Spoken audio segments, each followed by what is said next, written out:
Hello, my name's Laura and I'm 35 years old. I just recovered from something very traumatic and today I want to share my story with you. My story starts with my ex-husband Johnny and his mother, Deborah. Johnny and I met when we were in college. We got along really well and started dating fairly quickly after we met each other.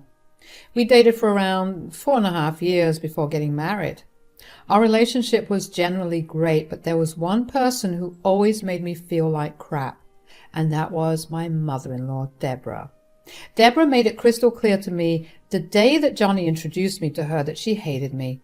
She would go out of her way to insult me whenever she could. It would hurt like hell, especially because I knew that I wasn't very conventionally pretty. Still, I believed that Johnny loved me for who I was, and that was enough to soothe me. After around 2 years of being married, I quit my job to start my own business with my best friend. It was very risky, but Johnny supported my decision, and within a year, the business started taking off. It was a slow and steady growth, but it was growth nonetheless. Over the next 2 years, the business began to experience large amounts of profits, and that meant that Johnny and I were living more than comfortably. Of course, you'd expect that to change the way that Deborah treated me, at least a little bit. But she was still the same. She would belittle all my achievements and would even yell at me for emasculating her son. Johnny would always remain silent during her tirades, and I guess that was what led to the downfall of our relationship. We began to argue a lot because I felt like he never stood up for me or even cared enough to do it. He would tell me that he couldn't talk to his mother that way, but all I heard was a pathetic excuse. Our fights only increased, and before I knew it, we were barely talking to each other. It was around this time that I found out that Deborah had been trying to set Johnny up with multiple other women. I found out because I happened to see the text come up on Johnny's phone when he was in the shower. I went through their chats and saw them talking a lot of smack about me. Johnny kept trying to tell Deborah to stop setting him up with women initially, but gradually he began to actually be picky with the women his mother sent him pictures of. I went to sleep, upset and disturbed, and decided that I would address my findings with Johnny the next day after work. The next day came, and the only thing I remember is that one moment I was driving to work, and the next I woke up to machines beeping around me and nurses surrounding me. My head was throbbing and I was very thirsty. I felt really weak, but I managed to ask the nurses to give me some water. After I drank water, I lay back down and tried to go back to sleep so I could get rid of the headache. I tried to move my legs in a different position to get more comfortable, but they wouldn't move. At first I was confused, but then I began panicking. I called out to the nurse and told her that I couldn't feel my legs. The nurse called the doctor immediately. He ran some tests where he poked and prodded my legs to confirm if I could feel anything. Around this time, Johnny walked into the room. He saw the frenzy and asked what was happening. One of the nurses filled him in and he seemed very worried. I was rushed for some more testing. After a while, the doctor told me that I was paralyzed. I felt my world shatter. Johnny walked out of the room. I thought it was because he was too overwhelmed with concern and grief for me. While Johnny was out of the room, I struggled to grapple with my new reality for a little while. The doctor gave me a little time before asking me if I was doing okay. "How are you feeling?" "Not good. I just got the most devastating news of my life." "I know, and I really am sorry that this has happened to you, but you need to get some rest." "I don't think I can rest. My mind is too much of a mess." "I can imagine. You just need to eat your meals and the nurses will administer the necessary medications for you. They are strong, so you'll end up falling asleep easily." "What use is all that? I'm going to be disabled. I might as well rot in here." "I know that everything seems hopeless right now, but there's always some hope that you can recover feeling in your legs." "What? Really?" "While your spinal cord is pretty damaged, it is still fairly treatable." "Are you absolutely sure, doctor?" "Yes, but..." "But what?" "Since the damage is pretty significant, it'll take a long while. It will also be very rigorous and overall will put a huge strain on your physical and mental health. I don't mind any of that. I'll do it all. Just please, heal me. Of course. But before that, you need to do as I said. Eat your meals and let your body heal all your other injuries. Yes, doctor. I felt some relief knowing that my paralysis was not going to be permanent. There was still a chance for me to get better, and I was going to try my hardest to get back to where I used to be. Not long after the doctor left, the nurses filled me in on what had happened to me. Apparently, I got T-boned at an intersection and my car crashed into the side of the road. The impact of the crash is what resulted in my spinal cord injury, along with my broken collarbone and my bruised face. I had been in a coma for a week and only just came to and was horrified at what had happened. I was always a very careful driver, and for something this careless to happen was insane to me. I asked them if the one who crashed into me was okay, and they told me that he had been arrested for driving under the influence. Apparently, the man who crashed into me had a record-breaking amount of alcohol in his system, along with a mix of other drugs. He had been returning back home from a party and was barely awake when he crashed into me. He escaped with just a few scratches. I was upset and angry, but at the same time glad that he was arrested for his crime. The nurses brought me my meal around then, and when I was done eating, they gave me my medications. The doctor was not joking when he said that they were strong, because within the span of 15 minutes, I began to feel drowsy, and within the next 5 minutes, I was fast asleep. When I next woke up, it was the next day. I thought I was alone, at least that's what I thought, because my room was silent except for the sounds of the machine I was hooked up to. I carefully looked around the room and saw my mom sitting uncomfortably on the chair in the room and dozing off. I cleared my throat to alert her that I was awake. She awoke with a start and looked confused for a second before rushing over to me. She held my face in her hands and scanned my face. Tears ran down her face as she gingerly hugged me. I will admit that I cried a little too. She smoothed my hair back and gave me a kiss on my forehead.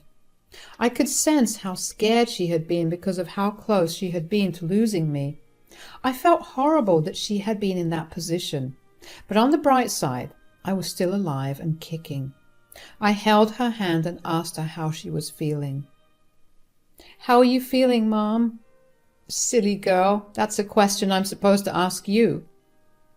"I'm as okay as I can feel right now." "Are you in a lot of pain?" "I should be, but the medicines they're giving me are doing a great job of not letting me feel any of the pain." "That's good."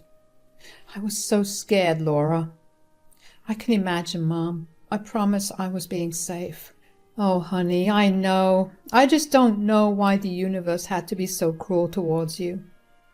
"I know, but at least there's some hope for me. It'll be a while, but I should be able to start walking eventually." "That's a huge relief. Although, even if it doesn't happen, I'm going to be right by your side the entire time. I'd like to be a little more optimistic about the future, but I'm grateful for you, Mom. Say, where's Johnny? I haven't seen him much since you got into the accident."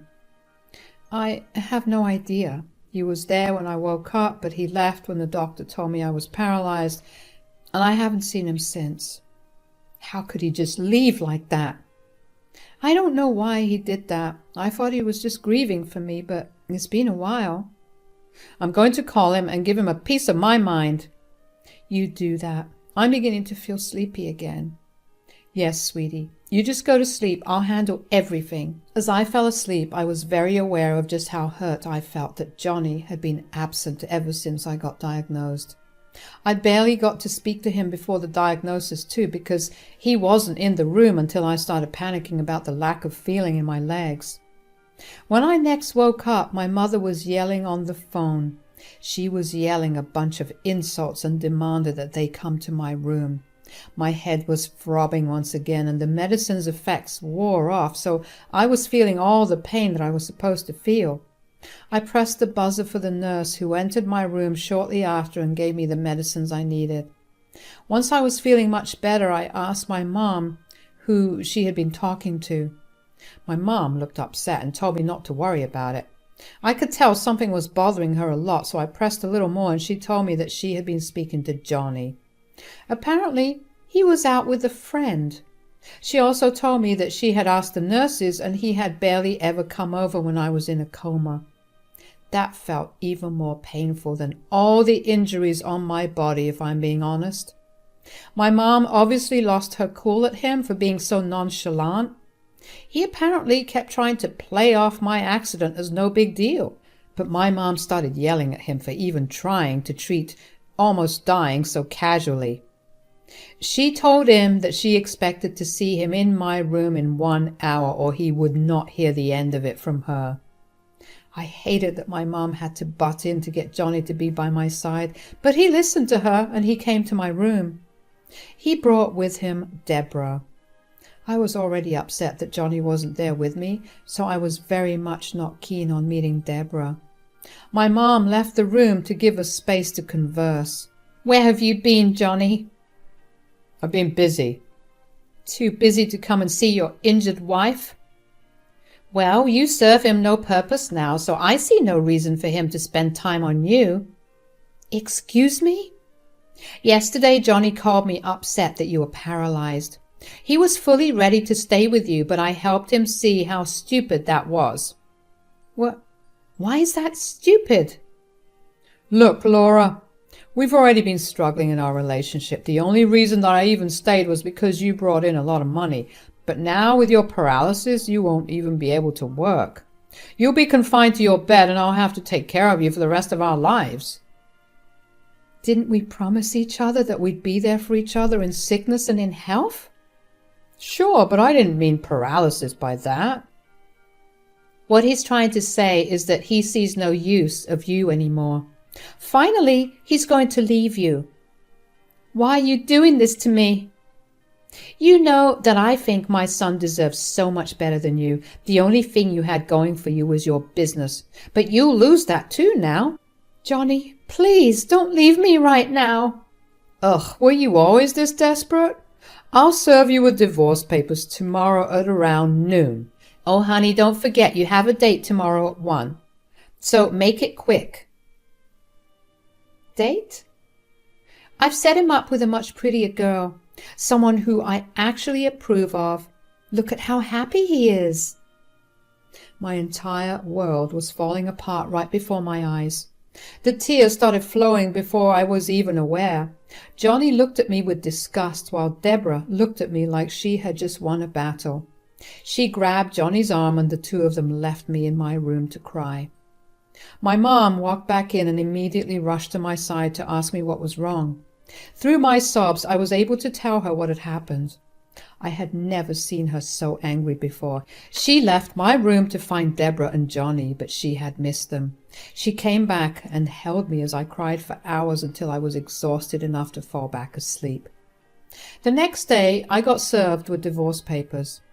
I numbly signed them and watched as Deborah's face flooded with glee while Johnny just looked relieved.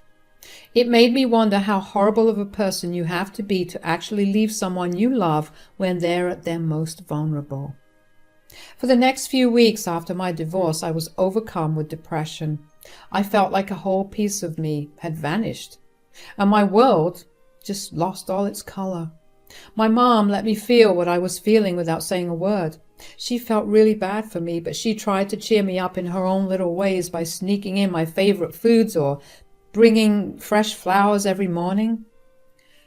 After my collar fracture had healed nicely and the doctor concluded that I was good to go for physical therapy along with the medications that came with treating my paralysis, he helped me set up with a good physical therapist and I was set to start therapy in a week. I'll be honest, at this point I wanted to do nothing.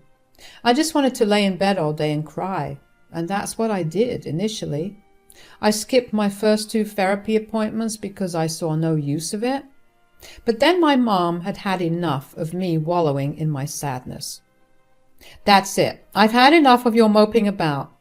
"What are you talking about?" "I know that what you're going through is beyond upsetting. I've been trying my best to sympathize with you, but how long will you keep feeling sad for yourself?" "Mom, you don't get it. I'm way below rock bottom. Not a single thing is going right." "I know, but you have the power to at least make some things right. You just aren't doing it, and that's making you feel even more miserable. What good will make things right do? It's just a lot of effort on my part for a result that I may not even get. Some results are better than no results. Don't you want to get back at Johnny and Deborah for what they did to you? Of course, but how? How will this battered and useless body of mine do anything from now on? Your body may be battered, but it is not useless. You still have a functioning brain and mind. Use them. Just because you can't do certain things, it doesn't mean that you can't do anything. What do you want me to do? Start working again. You're your own boss, so I'm sure you can start working from home. And for God's sake, start going for your physical therapy. Okay, but you should know I'm only doing this to get you to stop nagging me. As long as you're doing it, I don't care. Mom was right. Nothing would change if I kept wallowing in self-pity. I started working from home the next day. Thankfully, my business partner and best friend had kept the business running while I was away. She had dropped in every once in a while to check up on me. But there had been so much to do without me there that she was too busy to frequently meet me.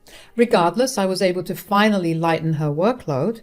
We held a team meeting after I rejoined, and everyone expressed their concerns for me, but I assured them that I was doing fine. I quickly realized just how much I had missed working and quickly got into a good routine with work. My mom was happy to see me getting back to my old self. I also began going for physical therapy regularly, about 3 times a week. At first, it was super humiliating to try to walk. I had to be supported, and I could barely keep myself standing upright. I will admit that after the first week of physical therapy, I did contemplate quitting it. But then I happened to come across Johnny's post on Facebook. It was a picture of him getting married to some woman. The woman looked at least 10 years younger than him, and a quick look into her account told me that I had guessed correctly. I couldn't believe my eyes. It had only been a few months since Johnny and I divorced, and he was already with someone else. What was even more infuriating was that he had captioned the post with, "Sometimes you have to waste time on something useless to find something useful." I was seeing red at that moment. I wanted nothing more than to get back at him and Deborah. Right then and there, I decided to start working my butt off to not only get back to how I was before the accident, but to surpass it. Every time I thought about giving up, I simply remembered Johnny's post, and I was all fired up. The next 6 years of my life saw a lot of progress. The first 2 years were spent relearning how to walk. By the end of 2 years, I was walking pretty well, although I did need to use a cane for safety purposes. For the next 4 years, I poured my heart and soul into my business. Pretty quickly, my company became a big name. I was living in the lap of luxury, but I was still not fully satisfied. I needed to get back at Johnny and Deborah. And then the perfect opportunity fell into my lap. Johnny's company was going under. They were struggling and in desperate need of someone to finance them. My company proposed a merger, with us having a majority of the shares and profits, thereby giving us more power in the boardroom. They were desperate enough to agree to these terms. First thing I did when we made the merger official was to have a meeting with all the company's staff. When Johnny saw me walk in, he looked shocked. I walked in, not only without a cane, but in very high heels. That's right. I had fully recovered. I addressed everyone and told them that I would be the new CEO. I told them that there would not be a need for as many employees, so some of them would be either getting laid off or transferred to a different department. Of course, there was only one person who was going to get laid off, and that was Johnny. Johnny managed to corner after the meeting. "What the hell happened to you?" "What do you mean?" "Don't play stupid. The last time I saw you, you were paralyzed. How are you walking again?" "Oh, did I not tell you? Right after you left me alone, when the doctor told me I was paralyzed, he also told me that I was curable. It only took some therapy for me to be fully walking again." "So you lied to me?"